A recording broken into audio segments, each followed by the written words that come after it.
कृष्णाय वासुदेवाय हरये परमात्मने प्रणतक्लेशनाशाय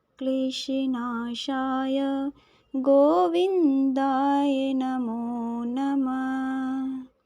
प्रेम से बोलिए लक्ष्मी माता की जय, ठाकुर जी की जय, राधे कृष्ण की जय। तो फ्रेंड्स, आज हम कार्तिक महात्व का दूसरा अध्याय का कथा सुनाने जा रहे हैं, तो लास्ट तक ज़रूर सुनिएगा क्योंकि बीच में कथा अधूरा छोड़ा नहीं जाता है, तो लास्ट तक ज़रूर सुनिएगा। तो पहले अध्याय में हमने जाना कि भगवान श्री कृष्ण और सत्यभामा जी के बीच बातचीत का आपको श्रवण करवाएं। भगवान श्री कृष्ण सत्यभामा जी को कार्तिक महत्व का दूसरा अध्याय मैं बताने जा रही हूँ, तो प्रेम से बोलिए राधे कृष्ण की जय।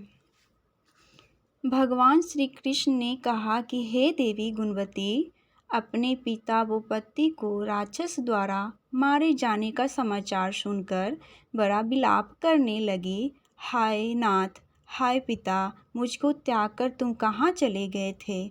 अकेली कन्या हूँ, हमारे बिना सब मैं क्या करूँ? अब मेरे भोजन और वस्त्र आदि का व्यवस्था कौन करेगा? घर में स्नेह पूर्वक मेरा पालन पोषण कौन करेगा? मैं कुछ नहीं कर सकती। मुझ विधवा की रक्षा कौन करेगा? मैं कहाँ जाऊँ, कहाँ रहूँ? तो अब कहीं ठिकाना नहीं रहा। इस तरह रोती और बिलखती गुणवती पछाड़ खाकर पृथ्वी पर गिर पड़ी और मूर्छित हो गई और देर तक पड़ी रही। फिर जब होश में आई तो पूर्वतः अत्यंत करुण विलाप कर शोक सागर में डूब गई। तब कुछ संभलती तो उसे ध्यान आया कि मेरे पिता तथा पति की मृत्यु के पश्चात उनकी क्रिया करनी चाहिए, जिससे उनकी गति को हो सके। अतः उसने अपने घर की सारी वस्तुएं बेच दी।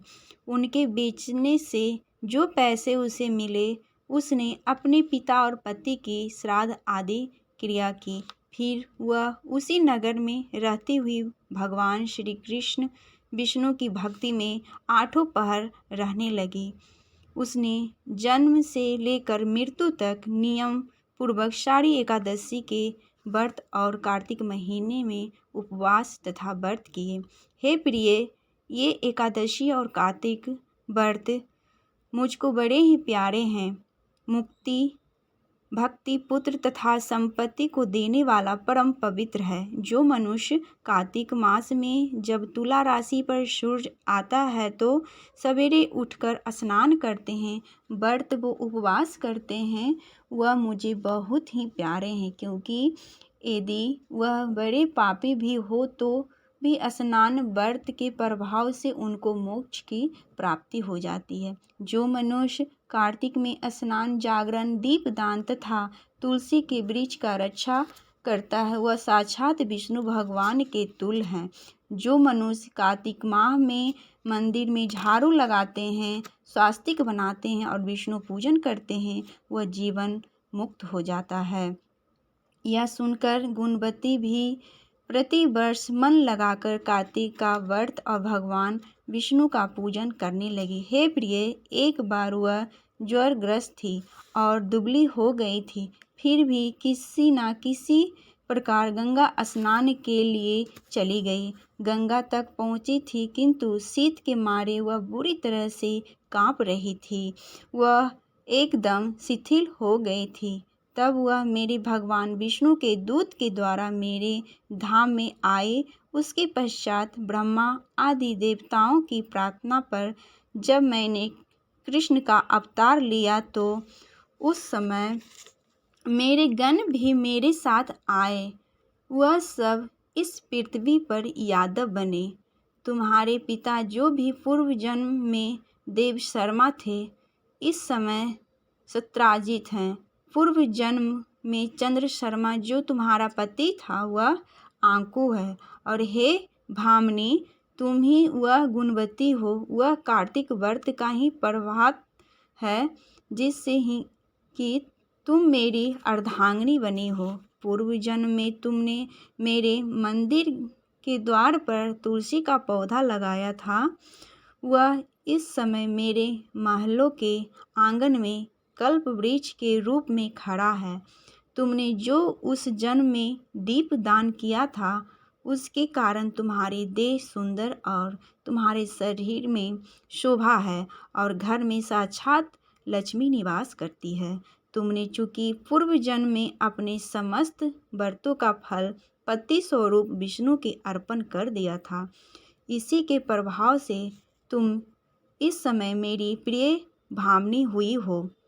पूर्व जन्म में आजीवन तुमने जो नियम से कार्तिक मास का व्रत किया था, उसका यह प्रभाव है कि मेरा और तुम्हारा कभी वियोग नहीं होगा। इस प्रकार जो कोई कार्तिक माह में व्रत आदि करते हैं, वह मुझसे तुम्हारे ही समान प्यारे हैं।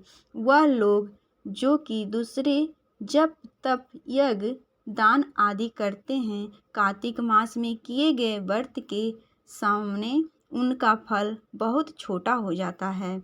यानी कार्तिक मास के व्रत का 16वां भाग भी बाकी व्रत त्योहार को नहीं मिलता है। इस तरह से सत्यभामा भगवान श्री कृष्ण चंद्र जी महाराज से अपने पूर्व जन्म के पुनः इस प्रभाव को सुनाकर अति प्रसन्न हुए। तो प्रेम से बोलिए विष्णु भगवान की जय। तो हमारा दूसरा अध्याय कार्तिक महत्व का समाप्त हुआ और तीसरे अध्याय में फिर लाऊंगी। तो चैनल पे बने रहिएगा और अपने दोस्तों और फ्रेंडों को ये वीडियो ज़रूर शेयर करिएगा ताकि कार्तिक महत्व का जानकारी उनको भी मिल सके। और जो बोलते हैं कि जो ये कथा सुनते हैं, दूसरों को सुनाते हैं, उनको सभी तरह की बाधाओं से मुक्ति मिलती है और लक्ष्मी माता भी उनके घर में सदैव के लिए वास करते हैं। तो कमेंट में राधे राधे ज़रूर लिखिएगा और अपनों भाइयों को, बंधुओं को शेयर ज़रूर करिएगा ताकि उनको भी ये कथा का आनंद वो भी ले सकें। राधे राधे दोस्तों।